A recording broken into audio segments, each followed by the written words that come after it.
So, welcome to part 3 of 60 best self-help books to read. Maybe let me just scroll through the list right now in case you're bored and you just want to see all of the books and get it over with. Yeah, I think that's just gonna be easier. Scrolling slowly. Yup, that's it. So, Mian Shang, yeah, reading people based on their face. What did they say? They say interesting things like there's the shape of the face, there's the the distance between eyes. Apparently, if your eyes are closer together, it means you're more focused, but if they're wider apart, it means that you're more easily distracted and you're kind of someone who goes with the flow and goes with the wind. And when I've been studying it, I've kind of seen it's kind of true. Like if you look at a lot of criminals, yeah, criminals, like the eyes are kind of wide apart. So like criminals who do these petty crimes, like maybe they steal or they sell drugs, they kind of have those eyes that are wide apart. It's kind of those people with no direction in life that they're like, oh yeah, like their friend tells them, you do this job, you go rob this guy and we'll pay you, or you go sell these drugs and we'll pay you. Yeah, they kind of just go along with it. So I think that one is kind of true. It also says that apparently people with big lips are more talkative, apparently. I think that one is also true. Of course, you have to factor in race, right?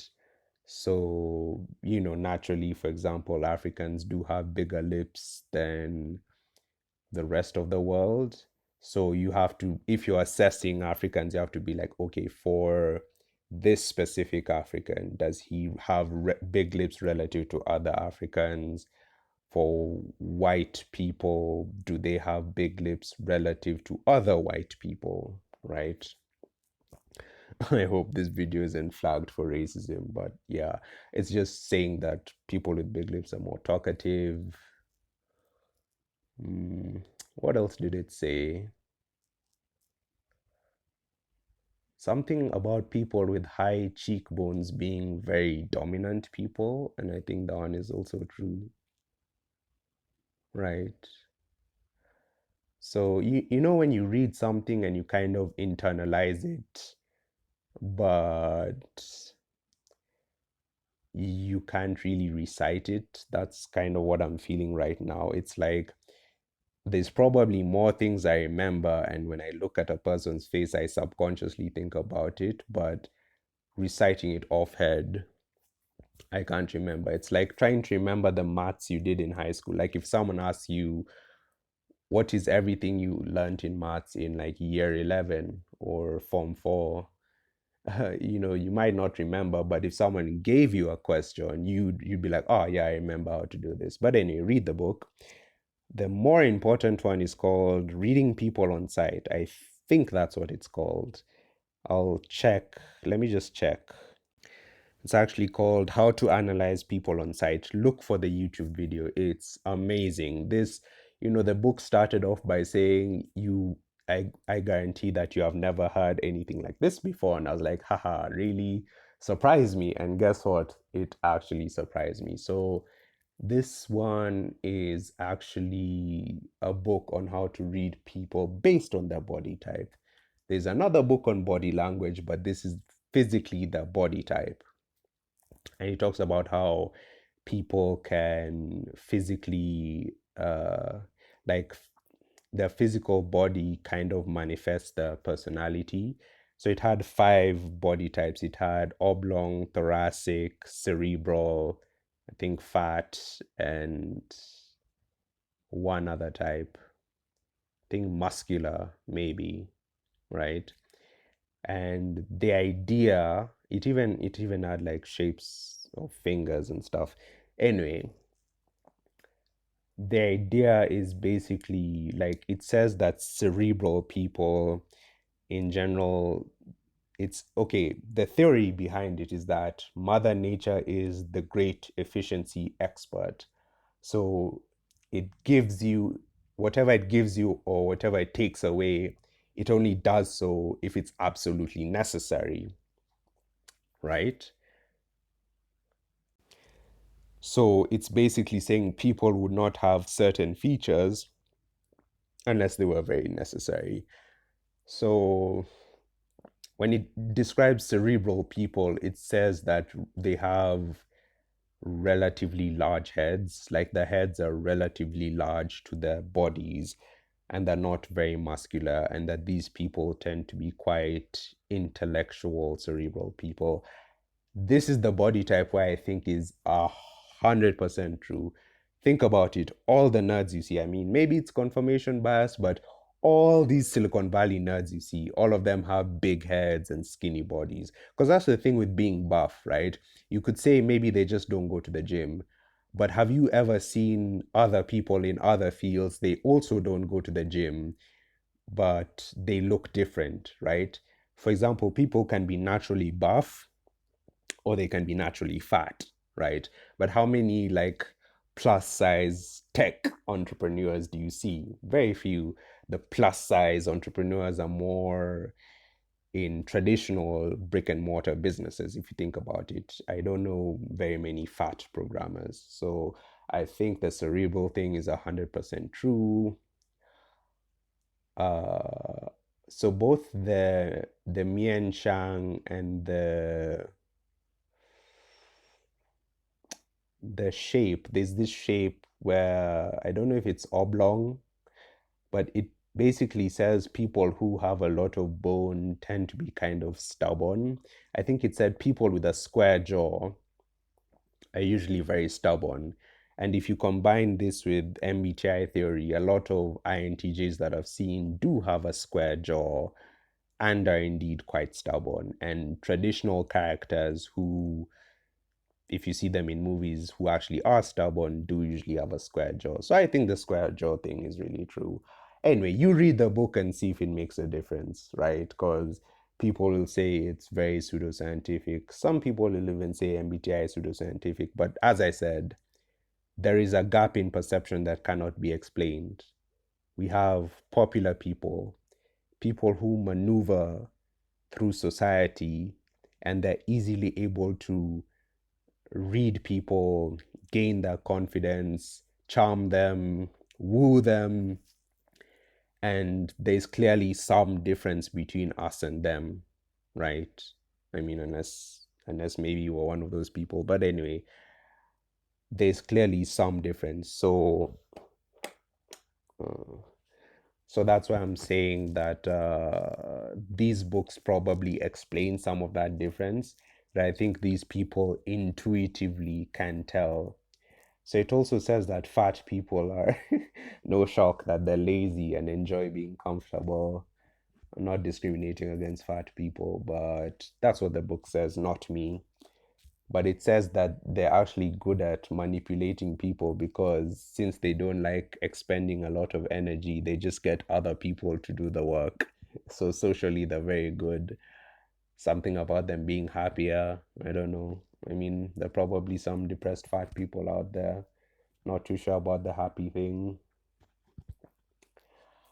Yeah.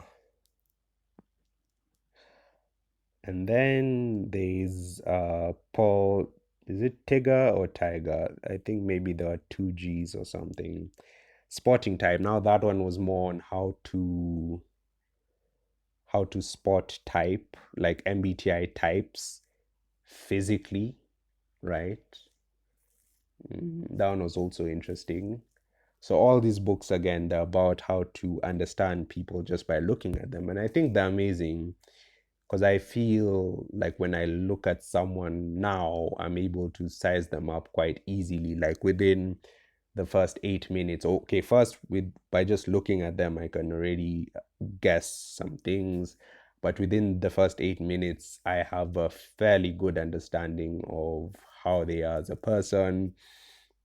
And I found I'm usually not wrong in the sense that like I see someone talk to them for 8 minutes, but afterwards I get to know them for a year, and yeah, I found my initial perception of those 8 minutes was not wrong.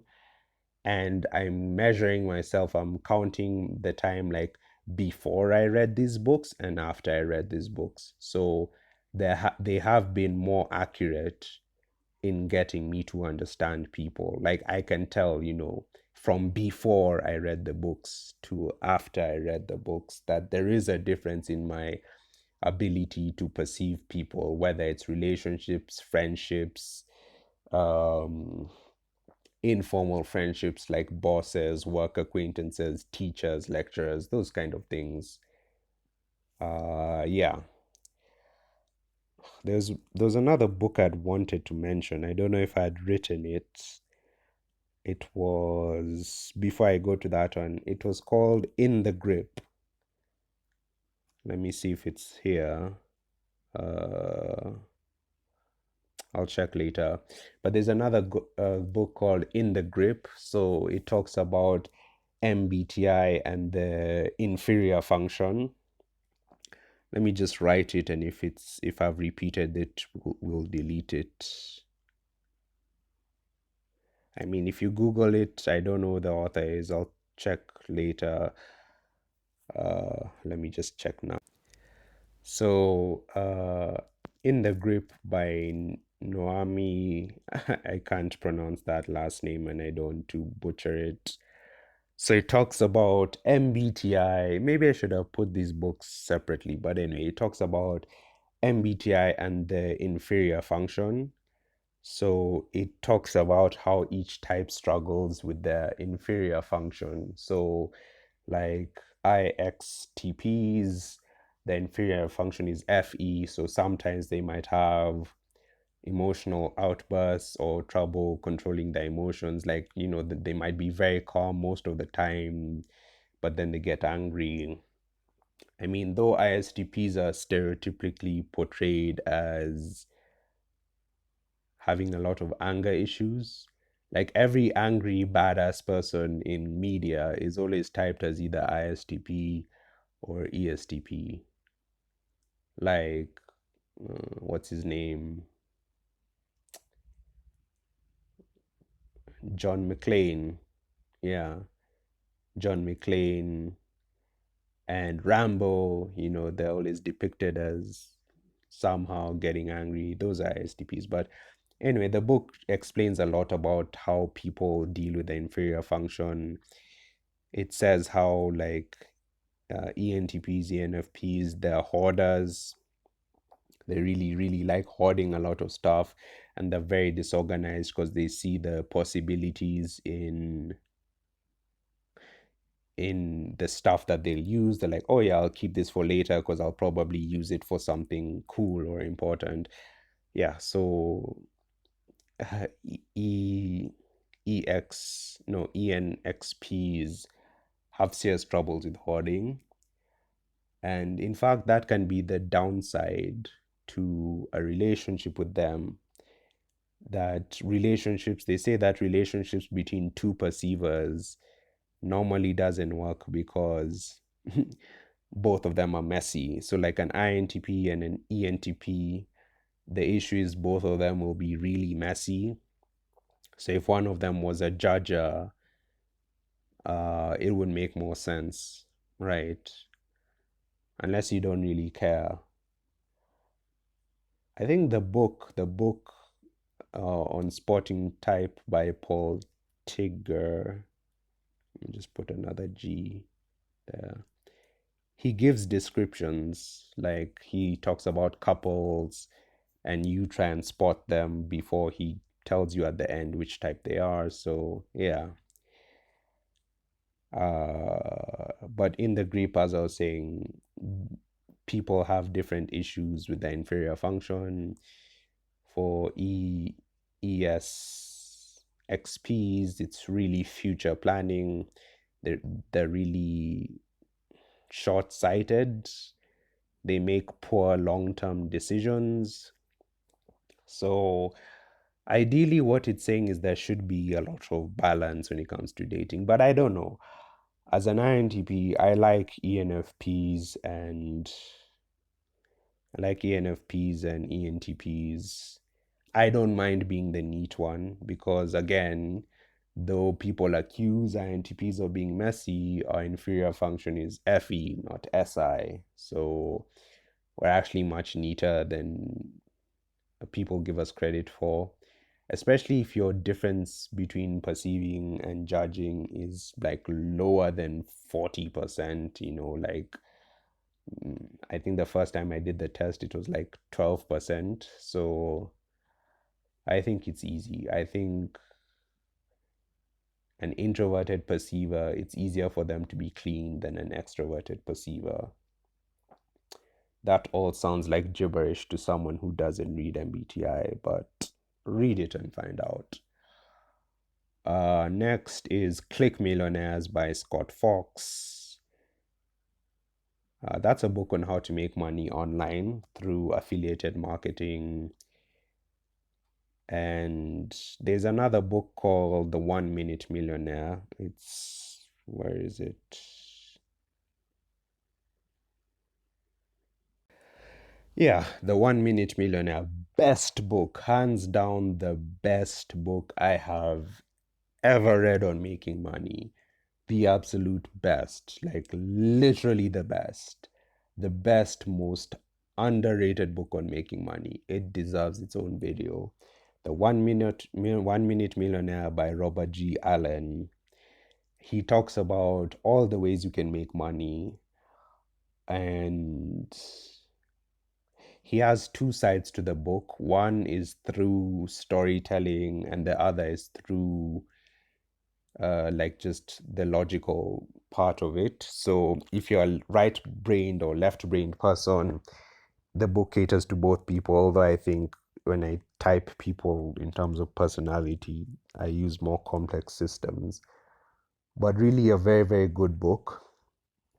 And he talks about different ways to make money, like, it's either stocks, real estate, or business, right? And the concept of the 1 Minute Millionaire is where he said, suppose uh what did he say? Um,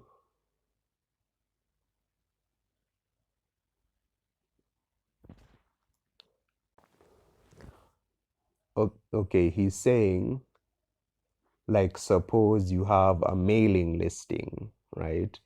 You have a mailing listing where you have 10,000 people, right?